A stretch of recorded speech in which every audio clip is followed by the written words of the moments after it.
a dream that is bigger than you.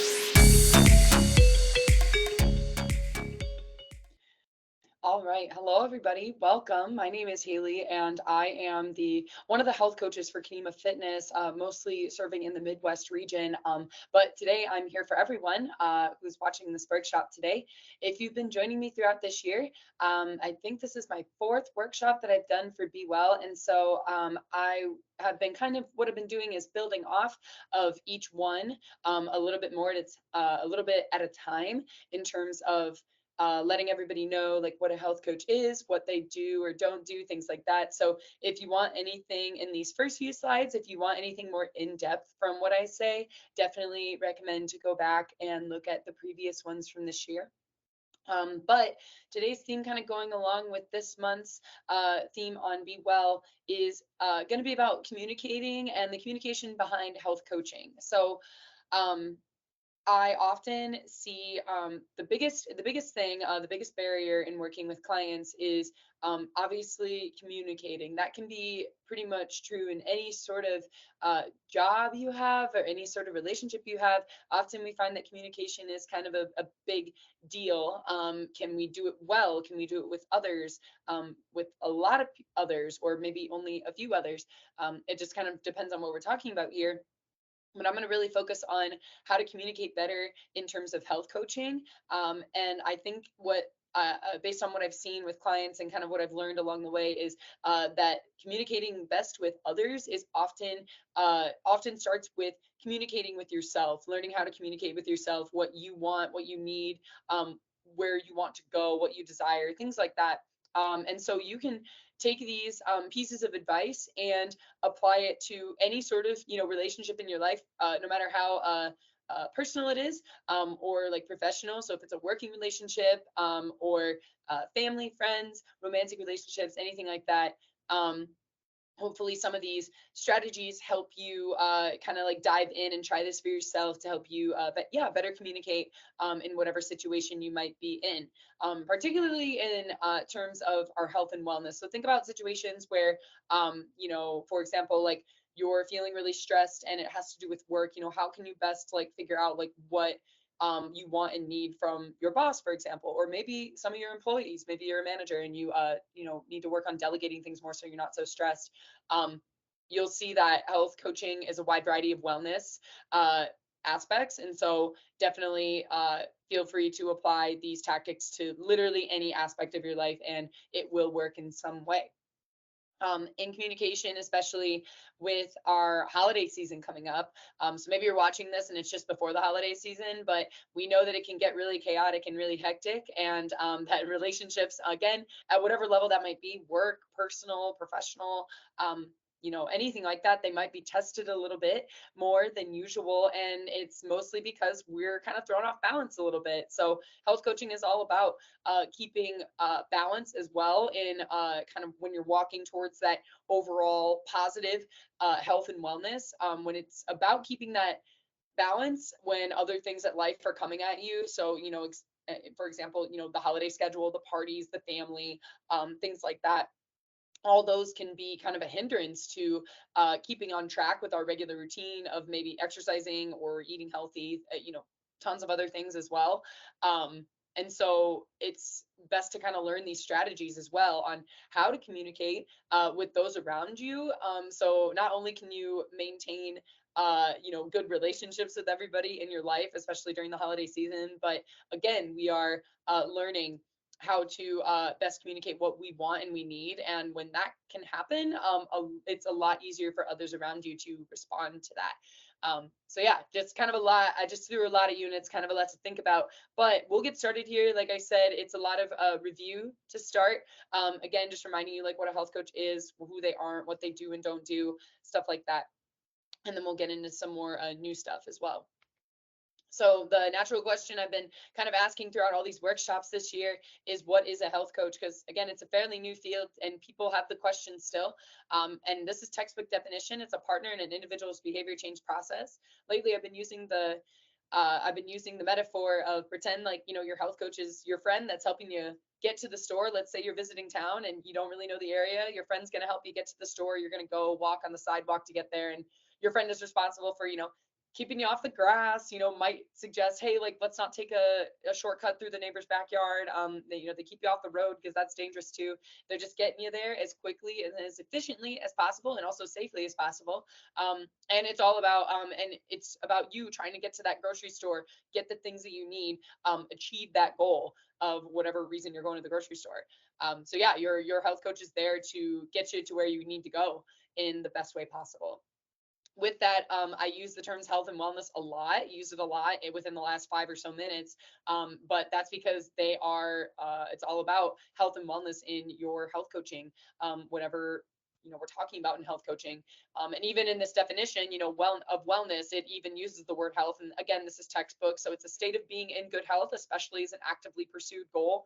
And so and I'll talk about this a little bit later, but health coaching it can be a wide variety of things. And again, it's never something that's set. So it's not like we run 5 miles and all of a sudden we're in shape for the rest of our lives. It's always it's that continuous walk towards good health in terms of your wellness journey. And so knowing that this picture is what I show a lot of my clients in terms of to give them a visual on like where I'm trying to get them to go. Obviously, I'm trying to get them to walk towards that high level wellness, and then once they've gotten there, what's the next step we can take to get even higher level wellness? And again, those are steps through awareness, education, and growth. There's tons of little nitty gritty steps within that, but as we can see, this paradigm can shift from left to right. It's continuous. It's not just, again, we don't just stay at one spot. There's other things in our lives that can happen that also maybe deter or help us along that wellness journey. Again, it all kind of depends on what we're dealing with here, but again, it's a constant state. And so the health coach's job is to keep you on track, to keep you balanced, to give you those tools that are useful in times when some other things are going on in life. For example, the holiday season. How do you maintain, your goals through all the kind of changes in your schedule, the chaos, stuff like that? And so often people ask, well, what can you do? Like, can I only talk to you about exercise, nutrition, things like that. And my job is all about goals. What are your goals for your overall health and wellness? And how can we get you there based on your life and your circumstances? These are the 8 dimensions of wellness. These are all the dimensions that I can talk about with you in terms of setting goals. And I'll mention this in a little bit, but there are certain limits to these dimensions. So for example, sometimes people see that oh, Haley can help with mental wellness. Oh, so she's a chief therapist. Or they see, oh, Haley can help with financial wellness. Oh, she's an accountant. And it's like, nope, nothing like that. Just really focused on in those 8 categories of how they are doing. And if they're not doing so well, why not? We're going to dive in to see how we can improve it. And that's really just it. And so all of these dimensions of wellness affect each other in a very close close-knit way. So it's good to have all of them well balanced, because then others don't get thrown off when one is really suffering. In terms of what a health coach does and doesn't do, that I think this was mentioned in the last workshop, so last quarter. And so here's just a little bit of a summary of it. So starting with what a health coach does, because that's kind of what we care about. The first one I think is the most important. That's why I italicized it. But a health coach actively listens and asks thought-provoking questions to help you build a goal-setting plan for yourself. So if you don't have a health coach that listens, you don't have a very good health coach at all. Listening is probably the biggest part of my job, and asking those questions that are often reflective and they're very thought-provoking, open-ended questions to give back to the client. That's what gets them talking. That's what gets them thinking about how best can we go about achieving this goal that you keep talking about. Why do you, feel that way in terms of accomplishing this or that, or not being able to accomplish this or that? A lot of it is listening. So that's the biggest part of the job. Some other things that they do, they can refer you to professionals of different types of for certain things, depending on your unique situation. And so, like going back a slide here, for example, kind of going back to that mental wellness example, often people think, oh, well, I can just go to Haley and she can fix my mental wellness. But I am often trained to see sort of like outlying signs and symptoms of certain things. So, for example, someone who is displaying signs and symptoms of depression, anxiety, things like that. It's not only ethically my responsibility to report you to and refer you to a higher professional, but it's also logically my responsibility because if I see someone who struggles with some undiagnosed depression, anxiety, if I have that kind of hunch based on what I've seen and what I know, for me to continue to help you would just kind of be really silly. Not only dangerous, potentially dangerous for you, but also, yeah, just kind of silly in a simple term. Um, because if there's this big roadblock in front of you that neither you or I can help you with in getting around, only, for example, a mental health professional can do that, then there's really no point in us meeting, and I'm just wasting your time and your money, and I'm also putting you at risk. So logically, ethically, it all makes sense. I do refer people to higher up professionals if needed. And the last thing I do, give professional and educational advice when asked by the client. So that's you. Um, on the opposite end here, on what a health coach doesn't do, I'll kind of just play off of that last point on the left column and come over here to the right. Um, Health coaches should never like give you any unprompted suggestions or thoughts on your health and wellness journey. They should never use personal examples. This is what I do to get my exercise in, so and it works great for me, so it's going to work for you too.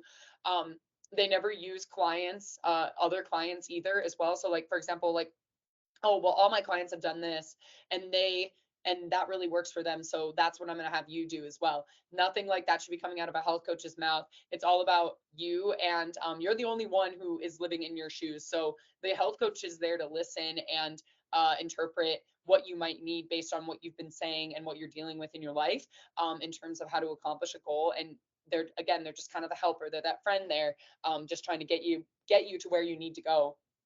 I'm kind of going out of order here, but again, in terms of scope of practice, a health coach doesn't, for example, make a meal plan for you.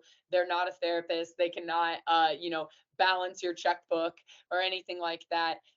They are, again, there to help you set goals, whatever that might be, and set really great effective goals that are actually going to work.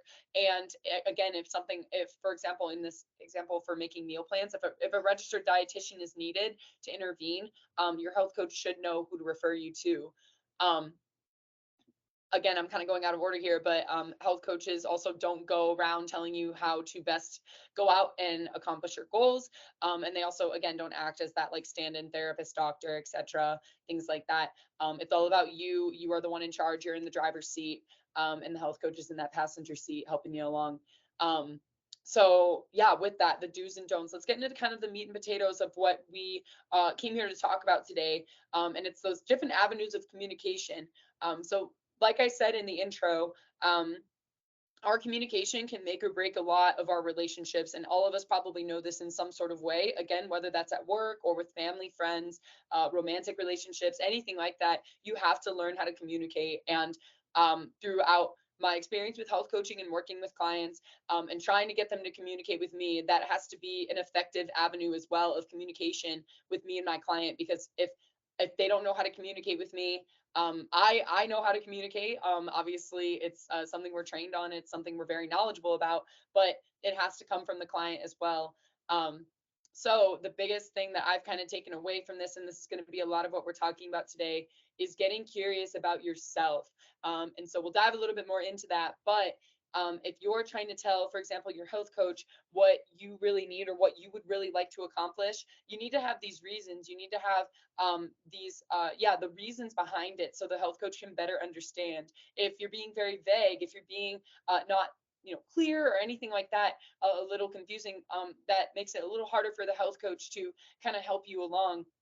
And so the health coach always encourages transparency, as much as you're comfortable with. That's the other thing too. You have to have good rapport with, obviously, your health coach first, in order to obviously trust them. And hopefully you find that in your health coach. But then from then on, you have to really understand yourself in order to communicate to them what you really need, like what's best going to help you get to that high level wellness that we've been talking about.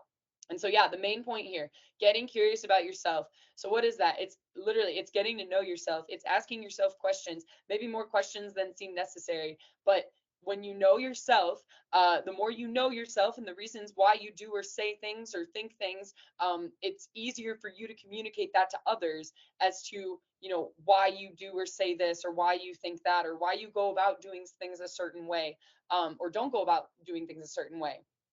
And if you don't really know yourself that well, then you're gonna have a hard time communicating your words, your actions, your thoughts to other people. Again, in this setting, your health coach.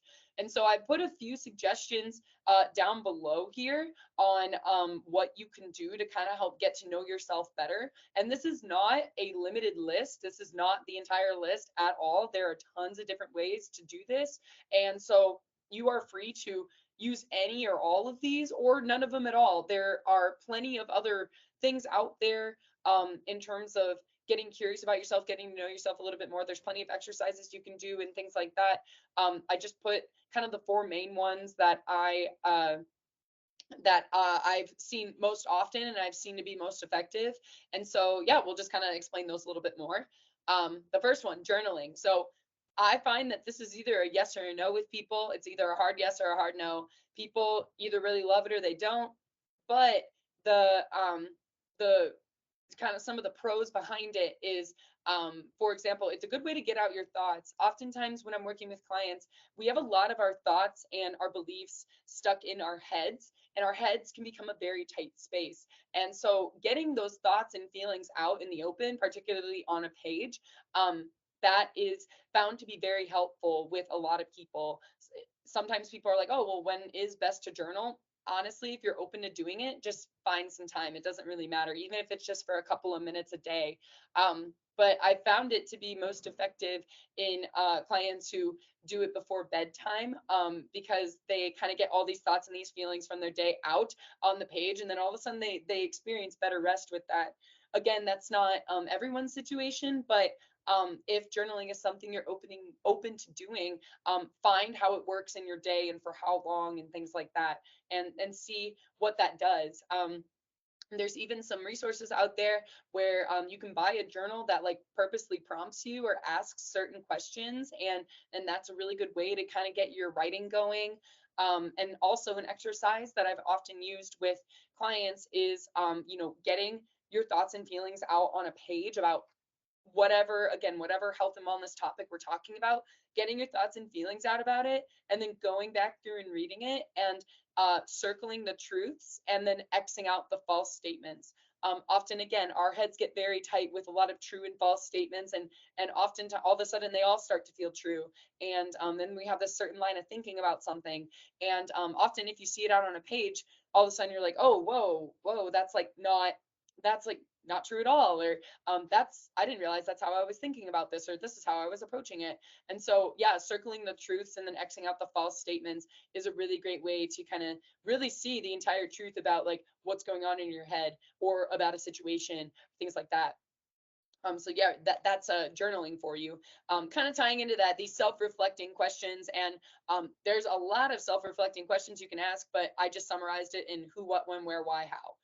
Now, whatever situation you're talking about, again, maybe it's in terms of, setting a health or wellness goal, and, you're having a hard time doing it. The who, what, when, where, why, how, some of them, they might apply to all of them, and others, it might not apply at all. And so what is, you can pick and choose whichever ones you would like, and go from there.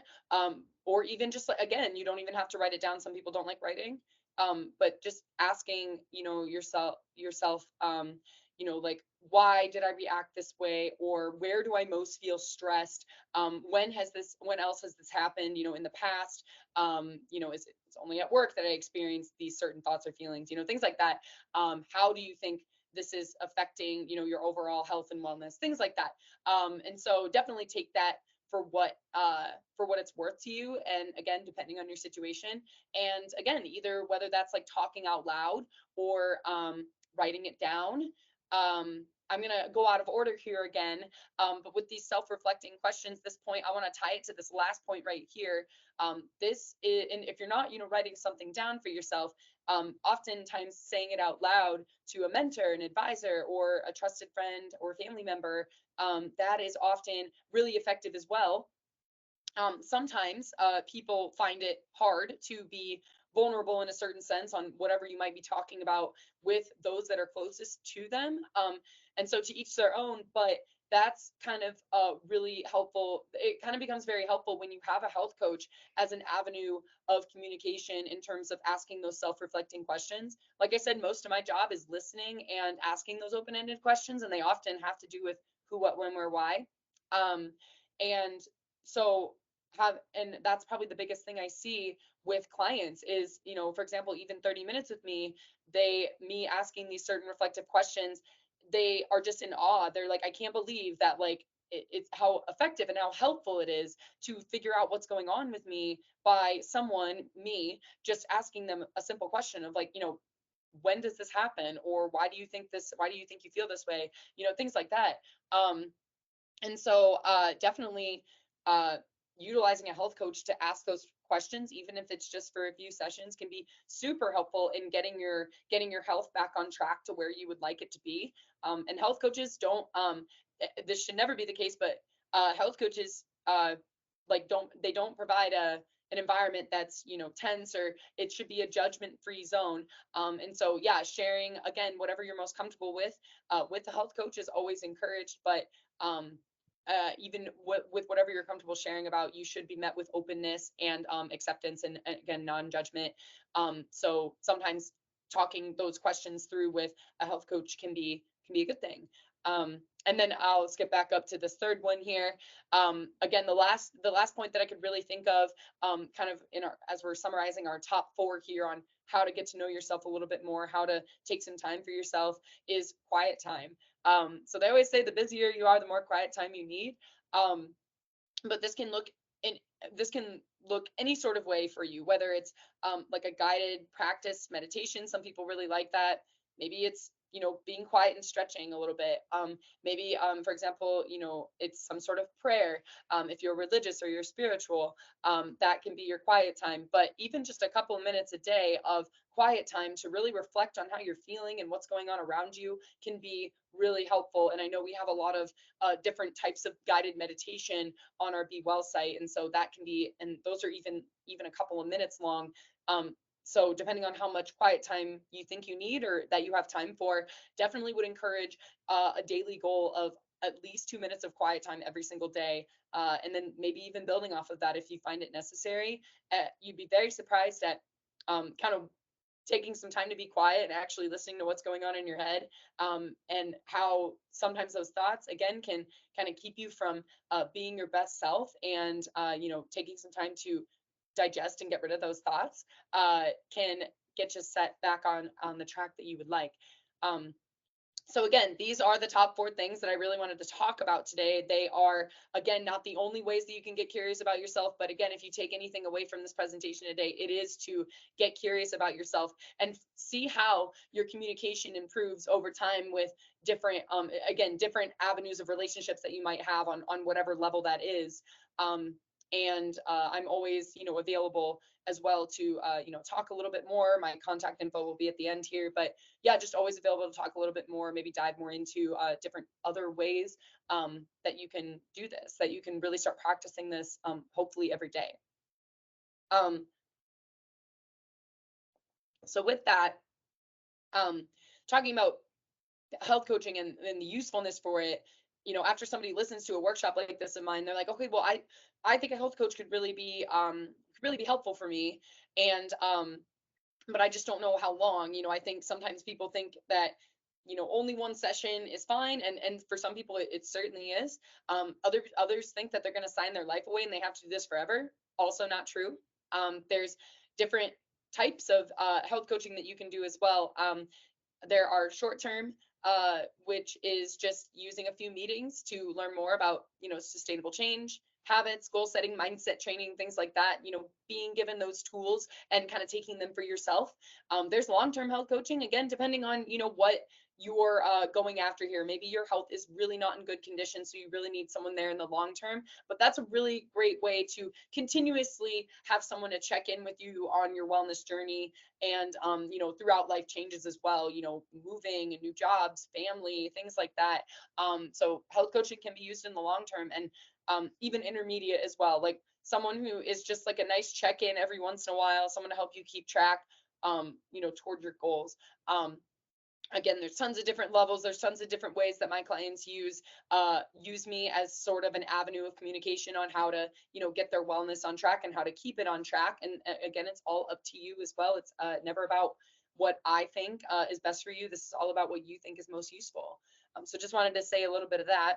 And so after all of that, I really, this is a very common slide that I like to keep in all my presentations, because people often ask, who is health coaching for? And again, this is a very common slide too, because I think these three things really sum up what health coaching is all about. And so I'll just say them out loud, but if you want to set yourself up for real long lasting success with your health and wellness goals, B, learn how to more effectively set goals to maintain healthy habits in the long term, and or C, completely shift your mindset and outlook on your health and wellness journey for the better, then health coaching is for you. I promise. It's a really great effective practice to get into, and yeah, definitely, again, something you can maybe use once or a few times, or maybe for as long as you'd like.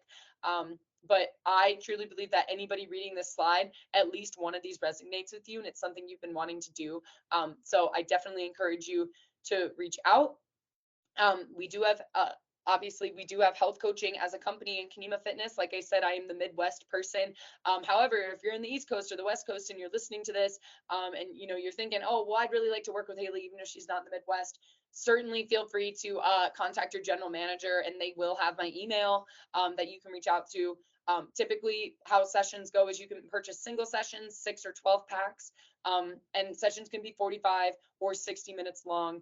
And again, that really flies. You wouldn't think it, but it definitely flies in terms of time. And like I said, contact your manager if you have any other questions regarding the pricing or the scheduling with me or the health coach in your area. And it is a virtual option as well. That is one of the post-COVID perks that we kind of took with us, is that you can do this virtually and just in the comfort of your own home, wherever you feel safest, wherever you feel your best. So with that, I will stop sharing my screen, and I will thank you all for your time. You've been a great audience, and I hope you learned something that you can take away here. Maybe it's just one thing, maybe it's a few things, maybe it's everything. That'd be really awesome. But again, thank you for your time and attention. And again, I am always here to answer any questions, comments, concerns that you might have. Again, just reach out to your Kenema general manager at your site and we will get connected. Thank you all, and have a happy holiday season if it is not already the holidays by the time you are watching this.